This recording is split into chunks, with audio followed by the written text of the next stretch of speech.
This is Sparta! Hello and welcome back to the Nail Cave. I'm also ignore the huskiness. So today I'm back with nail art that nobody asked for, and that is because I recently surpassed 300 subscribers. So thank you if that's you. And when you hear 300, you think of me too. So we're going to do some 300 themed nails today. I'm not an expert, I haven't read the graphic novel, but I do love this movie. And the second one, I love the second one too. So consider this a love letter to Zack Snyder. There's lots of different techniques in this video that I haven't done before, so follow along and see how I got this. So voiceover Ruby's going to take over from here. She's also ill, so enjoy. Hello, it's voiceover Ruby here. So first up is the Spartan Hand. I found this behind the scenes video of the making of the costume, and in it the costume designer gave this colour palette for the Spartan costumes. So we're focusing on the deep reds, the warm sandy colours, and any metallic details we're going to go for a bronze. You'll see that I want the hands to be completely different for the two opposing sides. So the Spartan hand are going to be on these long squares, which I feel is a very Spartan shape. Once I'd done my usual prep work, I started on the background colour. So I am mixing up a huge batch of this greenish sandy colour, and it's going to be my unifying colour for all of the paints that I mix up for this hand, meaning that I'm going to mix a little bit of this into every single colour that I mix in order to get a cohesive colour palette, and I'm hoping that will give me that really stylized Snyder effect. So the first nail that I'm doing is going to be that moody, stormy sky background, and again I'm working with that unifying colour as my base, and then I'm working up from light to dark, making the sky progressively stormier. To do this effect I'm using alcohol-based inks, which I'm blending out with a bit of alcohol, and this is a really common but versatile marbling technique which I think works really well here. In the foreground I'm painting on a mass of the Spartan spears and topping that off with a glossy top coat. I repeated the stormy sky background for the thumb, and I actually topped that one off with a matte top coat, and I think it looks a lot better, so I changed the spear one later on. The satin finish of the candy coat matte top coat just works so well here. Okay, so first hyper-realistic nail I have ever done starts here. I usually copy cartoon characters because it's obviously just so much easier, but this is the first real life photo I have tried to recreate, and it's Gerard Butler's abs. I now have an inappropriate number of these printed out for reference. I really should clear my camera roll, I think. But look, it's done, and I think it turned out pretty okay. And I used the same colours so they look great together. And now to bring in those red tones to the colour palette. I wanted to do a nail that represented the cape without being a cape itself, so I used this reference photo of draped red fabric to get a realistic image of the way that the light and shade fall if you had a ruched cloak. I did mix a bit of that sandy colour into my base red, again just to unify, and then over the entire nail I used this sort of blood-coloured translucent red jelly to make sure all the shades were really cohesive. And it might sound strange, but I think this is actually my favourite nail. I love that it looks 3D while being completely two-dimensional, and the blood red colour is just so good. Last up is adding in bronze in the form of the shield nail. And again, I wanted to do a shield without actually drawing a circular shield on the nail. So instead I went for the iconic arrow shape.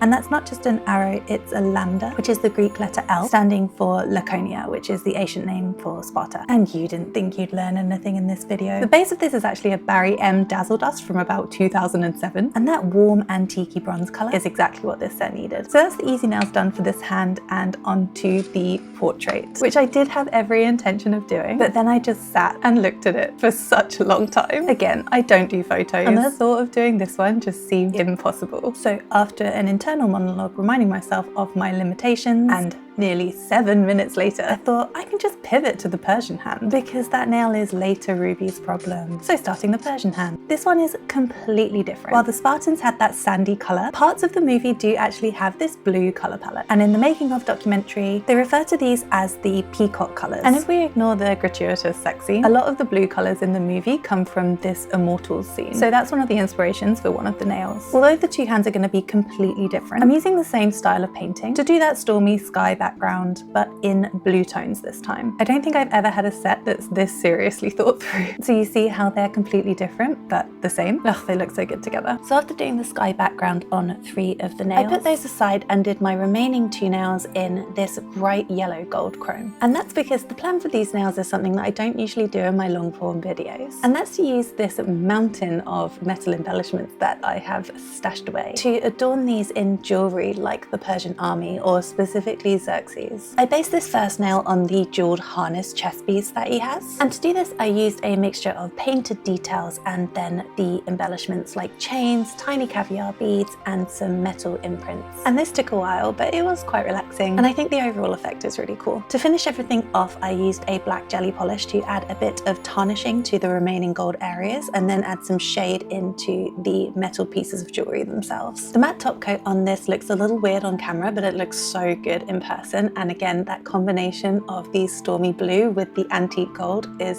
oh, so good. I love it. I repeated this process on the second gold nail, but I actually added piercings to this one. It was so much fun and something that I would never usually do on my natural nails because I think they would drive me insane. But you guys know that I love a tactile nail and these ones jingle. So that's pretty cool. For the jewelry part, this time I based it on the cuff that Xerxes wears. Very, very loose. But we went for more of a banded pattern here as opposed to a like draped chain pattern. So again, using mixed metals and then giving everything a coat of the jelly black to shade. Quite often when I review the video footage of the sets that I've made, I have a little bit of a reality check. Like, did you just spend 30 minutes arranging tiny, tiny balls of metal on a tiny false nail? And the answer is yes, and I loved it. And I could get a different hobby, but why would I when this one brings me so much joy? So this one got a matte top coat and then I added it to the set. I ended up taking an unplanned quite a few days off from working on this set, I think to put off having to do the more detailed nails. But when I returned, I realized that all my paints had set, so that would be fun to clean up later. Ooh, had a little voiceover recording break, so if I sound different, it's because I'm still ill, but in a different way now. Don't worry, we're nearly there, so you only have to listen to me croak for another 4 minutes. Okay, so these chromey nails. I'm doing a technique here that I didn't test, nor have I ever tried before, and that's doing layers of chrome to build up a sort of 3D image. You can see here from the side view that it is pretty flat, but from the top down you do get a bit of an embossed effect. So it worked pretty much as I expected, and let's just pretend the mask is actually symmetrical so I can add my matte top coat and move on to the next nail. So this is how that one turned out. I think it looks pretty good. Adding it to the set and moving on to the thumbnail. Just like the other hand, this was supposed to be a portrait of Xerxes, but I got scared about doing an actual portrait of a human being again. So I pivoted and decided instead to do the Persian coin that Theron has and drops like in the climax of the movie to say that he's been working with the Persians. So it's still Xerxes, it's still a portrait. I think I can convince myself, but you know, easier. So again, adding a matte top coat to that one, and I like this one even more than the mask. And we're down to one final nail. This one was supposed to be that scene where the sky goes black with arrows, but it just didn't translate onto the nail. So I did more nail jewelry on this one because it was so fun the first time. And once that was done, I thought that the other two nails were missing something, so I added some piercings to those as well. And I think it really tied everything together. I love it. Let me know in the comments if you think you're the kind of person that could have nail piercing. Part of me wishes that I could be that person, but firstly, I know that I would just be distracted all day, every day. And secondly, I think this is a surefire way of me like ripping my nails off. I do too much with my hand, but shout out to all the baddies who can pull it off. I wish I could be you. Anyway, with these final touches, the Persian hand was done. But wait, we still have the thumbnail on the Spartan hand, and I still didn't know what I was gonna do with it. I just stared at it for so long. I think I scrolled 6 pages of Google Images, and then my partner arrived and I thought I was saved. No. I don't know what to do on this thumb. Blood wave. That's from Rise of the Empire. What about that well that she kicks that man down at the start? Okay. It's not just the Eva Green one. First movie. What about this guy? He's not. That's the second one. Are the rest of them black horsehair? I don't know, that one's pretty cool. That's the second one. So I don't think you're ever gonna be happy. I don't think you understand my vision. I don't think you've got one. Yeah, I definitely did deserve that. He does always try to help me even when I'm beyond help. So I went back to my original idea of just blood splattering. I wanted to do a test nail first to get a proof of concept. I diluted down some stamping polish, which is really opaque, with some rubbing alcohol, and used a stiff brush in order to flick it onto the nail. Once I realized that worked, I darkened it with a bit of blood red jelly, and after working out that it actually would set in the UV lamp, I added it to the thumbnail, and then I couldn't resist adding it to the abs as well, because who doesn't love a blood-covered hot man? This was so messy though, and I still have blood splatters all over my workspace, even though I tried to clean it up. It looked like an absolute massacre. If I ever do this blood splatter effect again, I am going to Dexter, my workspace. It is on my camera, it is on my polishers, it is set on my UV lamp. But was cleaning up the mess easier than doing a portrait of Leonidas? Yes, yes it was, absolutely, and I would do it again. And with that, after what felt like weeks, we were done. All that was left to do is to box them up and then enjoy the final beauty shot.